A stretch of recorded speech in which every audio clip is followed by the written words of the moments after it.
So let's talk about the first concept, the concept of interbeing and how that relates to sustainable design. When I build these big estate homes, for the most part, the way that people look at those is, you kind of have the house and everything around it serves the house, right? So you have your lot, you clear everything off, you put your house there, and then you make everything else work for that house. With sustainable design, you turn that completely around, right? You look at the site and you look at the surroundings and you find the way that the house can truly interbee with its surroundings. Because we all know that we're all connected anyway, right? I mean, the house is not this separate entity. It truly is a part of the surroundings, and the surroundings are part of the house. And that's the way that you approach sustainable design. So on this project, we've been so fortunate to have a very talented architecture team of Hubbell and Hubbell, based here locally in San Diego, Drew Hubbell, and then his father, James Hubbell, who's also a very famous artist. Many of you may know James Hubbell and some of his artwork, but they're also very talented architects, and they truly understand the concepts of sustainable design. So if you look at these buildings here, they're put together in a semicircle, and they face towards the sun. And I love how Drew describes, he said, my buildings are like flowers. They turn towards the sun.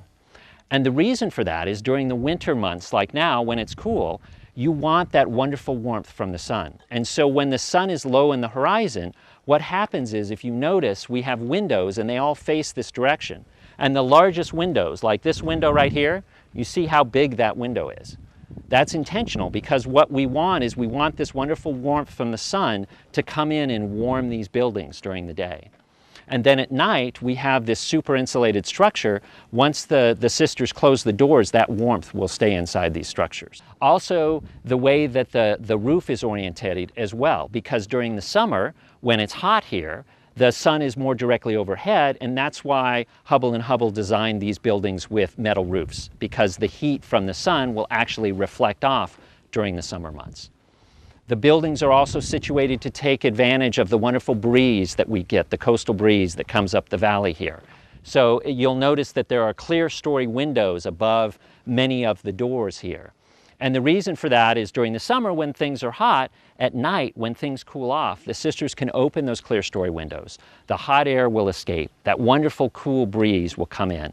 And then in the morning when they shut the windows and the doors, our super insulated structure will keep that nice cool air in the buildings. Also, for me, with construction background, a civil engineer, when they look at stormwater and rainwater, their whole purpose is like to take that water, get it into the rain gutters, sheet it off into the deck drains, and get it out to the curb and out to the storm drains and out of the site as quickly as possible. It's like water's the enemy.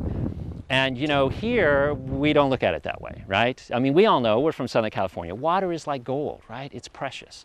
So we're working with gray water consultants and sustainable consultants so that we can have catch basins and cisterns and areas that we can actually receive this water and keep it here on the site.